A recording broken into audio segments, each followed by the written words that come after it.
Hello everyone. Let's talk about another Leetcode problem and let's try to solve this problem in an efficient way. So this problem is problem number 100 in Leetcode, and this is also a part of the blind 75 problem list. That means those 75 problems which if you solve and understand, you can just feel that you are prepared for an tech interview. Okay, so before let's go into the details of the problem, and then we'll have a much better understanding on how to approach the problem. So as the name suggests, same tree, basically you are given two trees, given the roots of two binary trees. Okay, obviously when you have the root, you can go to other nodes. So given two trees, two nodes, root nodes P and Q, we have to write a function that checks if they are the same tree or not. Two binary trees are considered the same if they are structurally identical and the nodes have the same value. Okay, so for the first example, you see that these two trees are actually structurally identical, and then let's say the values are the same.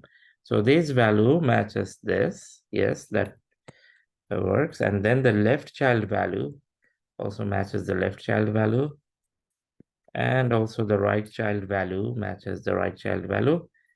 So basically these two trees are not only structurally the same, all the values of the nodes are the same, so that we can say, yes, this is a same tree. Okay. Next, for example 2, you see here that the values of both of the trees are the same. Like this one also has like 1 and 2. Like this tree also has 1 and 2. But the problem is they are not the structurally same, because as you can see here, this is on the left, this is a left child, whereas this one is a right child. Okay, so these two trees are not the same, because although their values of the nodes are the same, the structure is different. Now let's look at the third one. So for the third one, you see we have both of the trees have similar structure, and this value matches root value, but the left one doesn't match with the left here, and also the right one here doesn't match with the right one. So they're structurally the same, but the values are different, so they are not the same tree. Okay. So there goes the problem statement, and we understand now that how two trees can be similar. Some constraints: the values of the nodes are going to be between 0 to 100, and sorry, the number of nodes, and the values can be negative, positive. That's fine. There is no crazy constraint. Okay, so let's think about how we can solve this problem. Okay, so you can pause your video and think about it. Take your time. If you have to think for half an hour or something, that's fine. And then think about the solution approach. And then you can come back and see if your solution approach is matching mine. Okay, so let's talk about the solution approach for this problem. So the intuitive one is we have to check node by node, right? Node to node. And we have to actually do it because we have to check every node. Otherwise, how can we say that the two trees are same, right? We have to check node by node. How do I do that? So we have to traverse both the trees using the following the same structure. So that means when I am actually traveling the right child here, I also have to travel this right child, right? Otherwise, the structural integrity is not going to be checked. Okay, so we have to traverse both the trees and uh, match the values of the corresponding nodes. That's important. Match the values of the corresponding nodes. So basically, a traversal algorithm that can be helpful might be DFS. We also can do it with BFS. But today I'm going to show you the solution with recursive DFS. And I suggest if you can also solve it with BFS, I encourage you to try to do that solution and submit the code and see if it works. Obviously, it's going to work. Okay. Now, next thing, uh, let's extend this example one a little bit more. So suppose this one had another child, say 4, okay? So here you see that uh, if we do a DFS, like doing the traversal, we'll start here. This will match, right? So then we'll go to the left child. The left child will also match. Then we'll come to the right child. The right child will also match. The mismatch is going to happen here because this one has a further right child, right? This has a further right child. But here there is nothing else. So this is null. So this is the mismatch. Okay. This is a mismatch. Okay, so let's go and try to code the problem. I'm going to code it in Java. You should solve it using your own the programming language that you are comfortable in. So this is problem number 100. Okay, so here is the thing.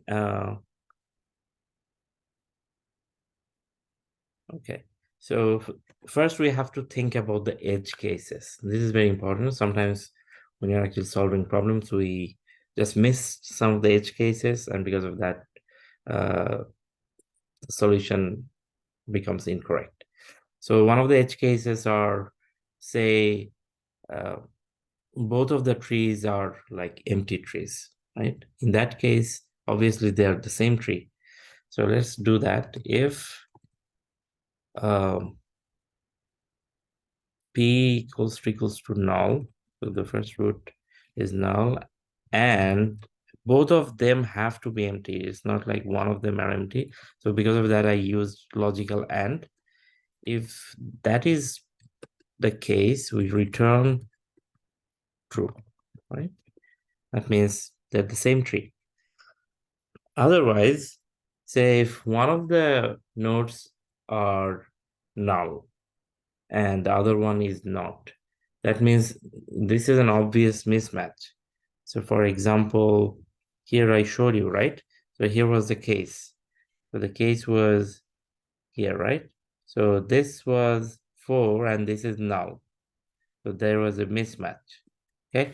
So it can happen anywhere in the tree. And then there's a mismatch. Suppose here also in this second example, let's look at the second example here.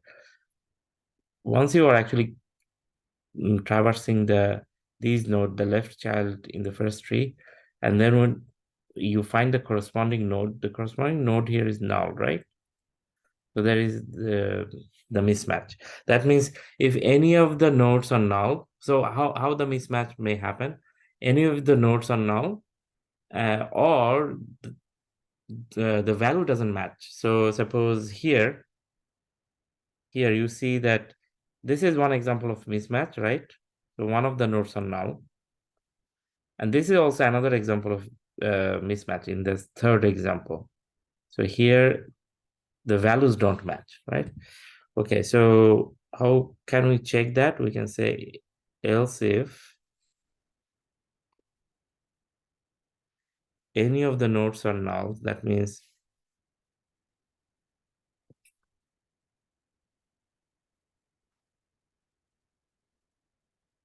I have to put logical OR, right? Because any of the nodes, if both of them are null, we're done. But now I'm checking if P is null or Q is null, then I return. Okay. Carefully notice this, that if both of them are null, we'll be down here. We never will reach here. Okay, so reaching here means I have already checked if both of the current node that I'm checking are null. They are not. That's why I have reached this line. Okay, and this line will now check if any of the two nodes that you're inspecting now are null, or if the value doesn't match, not equals to q dot value, then I return false. Okay. Okay, if none of these are the case, that means the value, none of the nodes are null and the values have been matched. That's why I have reached here, right? Okay, so suppose for the example one and one, they matched. So what I have to do next is I have to call this is symmetry. So the current node matched. Now I have to check the children because every node has to match, right? So that means the left subtree, I call it on the left subtree. And since everything has to match, I put logical and I have to call also right subtree.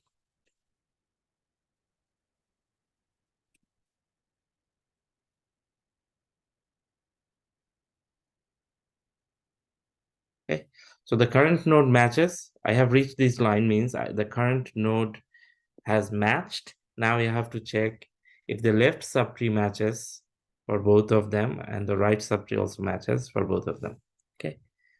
So basically, we are through this recursive call, we are doing traversing the tree and simultaneously. So this one goes, start checking this with this and checking this with this. Okay, so let's run our program and see. So all the test cases passed. You can check the test cases here. And then let's do a submit. And you see it was pretty fast. Okay, so let's do a complexity analysis for this problem. If I do a complexity analysis, let's say the time complexity is going to be, okay.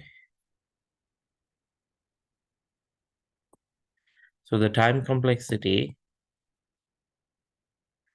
is going to be if the number of nodes are like n, you see I just do traverse the tree, both of them, right?